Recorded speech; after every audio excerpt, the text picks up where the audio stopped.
हरिओम.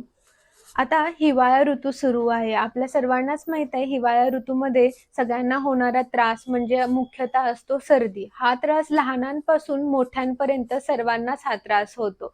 तर ह्या त्रासासाठी मी आज तुम्हाला एक जालीम उपाय सांगणार आहे.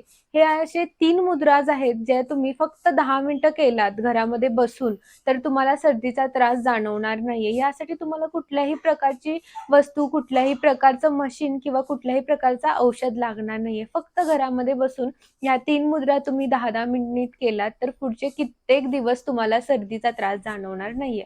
तर आता चला शिकूया या 3 मुद्रा कोणत्या आहेत. पहिली मुद्रा आहे लिंग मुद्रा. लिंग मुद्रेसाठी सर्वप्रथम आपले दोन्ही हात या प्रकारे घ्यायचे आहेत. दोन्ही हाताची 5 बोटे एकमेकांमध्ये गुंफवायचे आहेत. या प्रकारे घट्ट धरायची आहेत.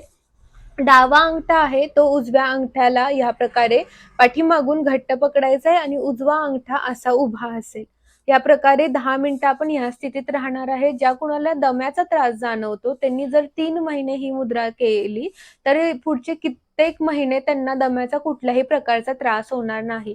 आणि जर नियमित तुम्ही ही मुद्रा करत राहिला तर तुम्हाला कधीच दम्याचा त्रास जाणवणार नाहीये.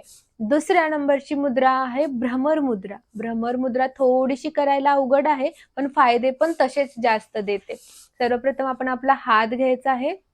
हाताची जो आपली मधलं बोट असतं हे मधलं जे बोट असतं ते आपण अंगठ्याला लावायचं आहे. अंगठ्याला लावल्यानंतर जी आपली तर्जनी असती ती या प्रकारे गोल करायची आहे आणि तर्जनीच्या मुळाशीच तर्जनी लावायची आहे व ह्या प्रकारे ही दोन बोटे वरती उभी असणार आहेत. ही मुद्रा 10 मिनिटे या स्थितीमध्ये आपण करून ठेवायचे. दोन्ही हाताने करायचे.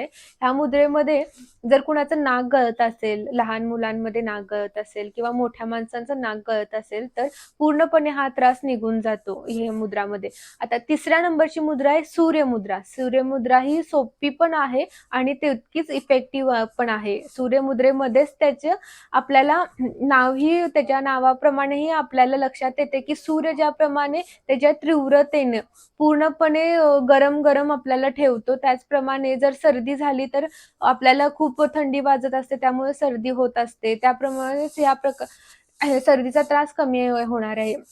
आपला हात घ्यायचा आहे. आपली जी अनामिका आहे ती अंगठ्याच्या मुळाशी या प्रकारे लावायची आहे व त्याच्यावरती आपला अंगठा घट्ट दाबायचा आहे. बाकी 3 बोटे करंगळी, मधलं बोट आणि तर्जनी ही उभी असेल. याप्रमाणे घट्ट दाबायचे आणि थोडा वेळ ठेवायचे. 10 मिनिटं ही मुद्रा केल्यानंतर आपल्याला कुठल्याही प्रकारचा सर्दीचा त्रास जाणवणार नाही. सर्दीमुळे जर कुणाचा आवाज बसला असेल, घसा बसला असेल, कफ होत असतील, त्याच्यामुळे आपले नाक गच्च झालं असेल तर ह्या मुद्रेमुळे आपल्याला सर्दीचे कुठलेही प्रकारचे त्रास होणार नाहीयेत.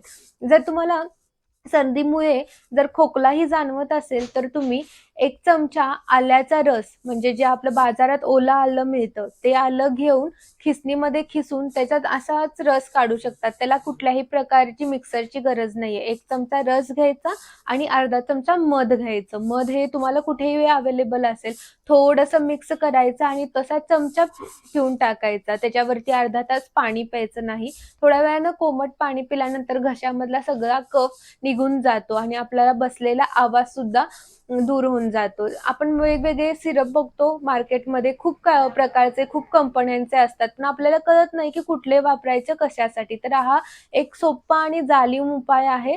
तुम्ही घरामध्ये करून बघू शकता आणि ह्याचा रिझल्ट आल्यानंतर नक्की मला कमेंट करून सांगा. असेच वेगवेगळे प्रकारचे व्हिडिओज तुम्हाला पाहायचे असतील तर मला सबस्क्राईब करा. हरिओम.